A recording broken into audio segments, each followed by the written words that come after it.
Καλησπέρα στην αγαπημένη μου γάτα παρέα, ελπίζω να είστε όλοι καλά. Εδώ είμαι εγώ κάθε Κυριακή στις 6 ώρα το απόγευμα να σας κρατάω συντροφιά αλλά και να σας δίνω συμβουλές υγείας και ευτυχίας για τις γατούλες σας. Σήμερα λοιπόν έχουμε το δεύτερο μέρος από τη σειρά «Οι δικές σας ιστορίες». Μου στείλετε μερικές πραγματικά συγκινητικές εμπειρίες με τις γατούλες σας και θέλω να σας πω ένα πάρα πολύ μεγάλο ευχαριστώ που τις μοιράζεστε μαζί μας. Γιατί μέσα από αυτές τις ιστορίες βλέπουμε όλοι πόσο μεγάλη δύναμη έχει η αγάπη, η φροντίδα και η υιοθεσία.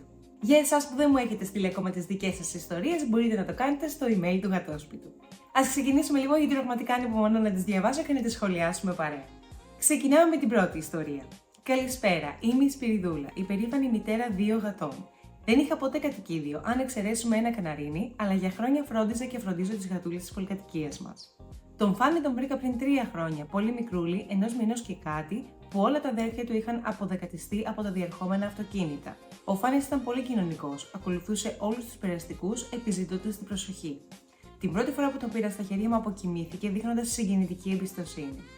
2 ημέρες μετά τον πήρα σπίτι. Δεν θα επιβίωνε έξω τόσο μικρός. Δυσκολεύτηκα λίγο στην προσαρμογή, αλλά τώρα δεν τον αλλάζω με τίποτα.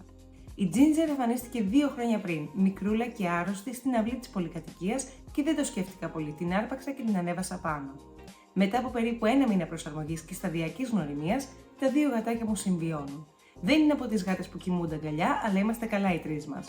Ο Φάνης είναι πιο ζώρικος, ο αρχηγός της Αγέλης, και η Ginger πολύ ήσυχη και γλυκιά, φοβική με τους ξένους. Για όποιον δεν έχει γάτα και σκέφτεται την υιοθεσία, το συνιστώ ανεπιφύλακτα.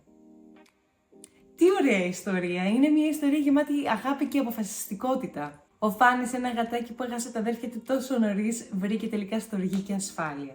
Είναι συγκλονιστικό το πόση εμπιστοσύνη μπορούν να δείξουν τα γατάκια ακόμα και σε τέτοιες δύσκολες συνθήκες. Το να αποκοιμηθεί αμέσως στην αγκαλιά της Σπυριδούλας είναι σαν να της είπε «Εδώ ανήκω».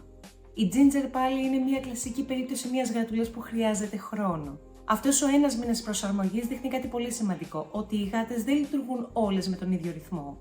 Κάποιες ανοίγονται αμέσως, άλλες χρειάζονται εβδομάδες ή μήνες. Το αποτέλεσμα είναι όμως ότι η Σπυριδούλα κατάφερε να δημιουργήσει μία αρμονία. Ακόμα και αν δεν κοιμούνται αγκαλιά, τα γατάκια της συμβιώνουν με απόλυτο σεβασμό. Και ξέρετε κάτι, μου αρέσει πάρα πολύ πως κλείνει αυτή η ιστορία με ένα ξεκάθαρο μήνυμα για όποιον σκέφτεται να υιοθετήσει ένα γατάκι. Γιατί ναι, μπορεί να είναι δύσκολα στην αρχή, μπορεί να έχει κάποιες στιγμές που μπορεί να αμφιβάλλεις, αλλά πραγματικά αξίζει τον κόπο. Η χαρά που σου φέρνουν μετά είναι ανεκτήμητη. Ευχαριστούμε πάρα πολύ τη Σπυριδούλα για αυτή την ιστορία και πάμε να περάσουμε στη δεύτερη ιστορία μας για σήμερα, που είναι από την Άννα. Η Άννα λοιπόν γράφει: Ο άντρας μου τα τελευταία χρόνια ταΐζει τα αδέσποτα γατάκια της γειτονιάς, ανάμεσα σε αυτά ήταν και μια μικρή γατούλα που τη λέγαμε Μαυράκι.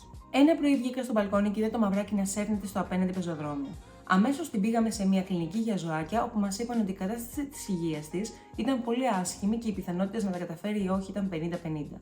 Μετά από 2 ημέρες την πήραμε σπίτι και έπειτα από πολλές επισκέψεις στην κλινική και εξετάσεις, οι γιατροί διαπίστωσαν ότι είχε ρίξει την μπάνου, το οποίο της προκαλούσε την παραλυσία. Έπειτα από 2 μήνες θεραπείας με πολλά φάρμακα, κατάφερε να σταθεί και πάλι στα πόδια της. Μου ήταν αδιανόητο να την αφήσουμε πάλι στο δρόμο και έτσι, παρόλο που είχαμε 2 γάτες στο σπίτι, την κρατήσαμε. Την ονομάσαμε Ζωή γιατί πάλεψε για τη ζωή της, μαζί της και εμείς, και νίκησε. Εδώ και 4 χρόνια ζει μαζί μας, είναι μια υπέροχη καλοσυνάτη γατούλα που αποζητά συνέχεια χάδια. Αν δεν την είχα δει από το μπαλκόνι εκείνο το πρωί, η γλυκιά Ζωή δεν θα υπήρχε τώρα. Με αγάπη, Άννα. Εδώ μιλάμε για μια πραγματικά πάρα πολύ συγκινητική ιστορία, δηλαδή σκεφτείτε λίγο να μην είχε βγει στο μπαλκόνι της εκείνη τη μέρα. Το Μαυράκι πιθανότητα δεν θα είχε καμία ελπίδα. Αυτό δείχνει πόσο καθοριστική είναι η παρατηρητικότητα και η άμεση επέμβαση ενός ανθρώπου για τη ζωή ενός ζώου. Η διάγνωση ήταν σοβαρή, οι πιθανότητες ήταν 50-50, κι όμως με επιμονή, θεραπείες και τεράστια αγάπη, το γατάκι αυτό όχι μόνο επέζησε, αλλά απέκτησε και ένα όνομα που τα λέει όλα: Ζωή. Είναι απίστευτο πόσο εύστοχα ονόματα δίνουν κάποιοι άνθρωποι στις γατούλες τους. Είναι σαν να γράφεται η μοίρα μέσα στο ίδιο τους το όνομα. Εμένα προσωπικά η φράση αυτή «πάλεψε για τη ζωή της, μαζί της και εμείς» μου δείχνει το μεγαλείο της σχέσης ανθρώπου και γάτας. Δεν ήταν απλώς μια υιοθεσία, ήταν μια μάχη που δόθηκε παρέα.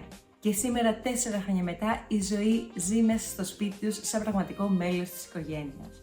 Αυτό είναι το μεγαλείο της διάσωσης, να ξέρεις ότι έσωσες μια ύπαρξη η οποία στο ανταποδίδει καθημερινά με αγάπη.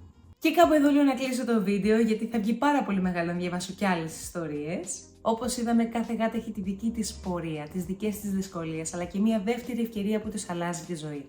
Και το πιο όμορφο είναι ότι μαζί με τη δική τους αλλάζει και η δική μας ζωή. Σας ευχαριστώ πάρα πολύ που μοιράζεστε τις ιστορίες σας με εμένα και με όλους εδώ στην παρέα μας στο γατόσπιτο. Αν θέλετε φυσικά να ακουστεί και η δική σας γατοϊστορία σε ένα επόμενο βίντεο, μπορείτε πολύ εύκολα να μου τη στείλετε σε mail. Χαίρομαι πάντα να διαβάζω για τις γατούλες σας. Μην ξεχάσετε να κάνετε like σε αυτό το βίντεο αν σας άρεσε, να αφήσετε ένα σχόλιο με τις εντυπώσεις σας και φυσικά να κάνετε εγγραφή στο κανάλι μου αν δεν το έχετε κάνει ήδη για να μην χάνετε τα καινούργια μας βίντεο. Μέχρι την επόμενη Κυριακή σας στέλνω πολύ αγάπη και πολλά φιλιά από μένα και τις γατούλες μας. Να περνάτε όμορφα και να αγαπάτε τις γατούλες σας λίγο παραπάνω κάθε μέρα. Bye!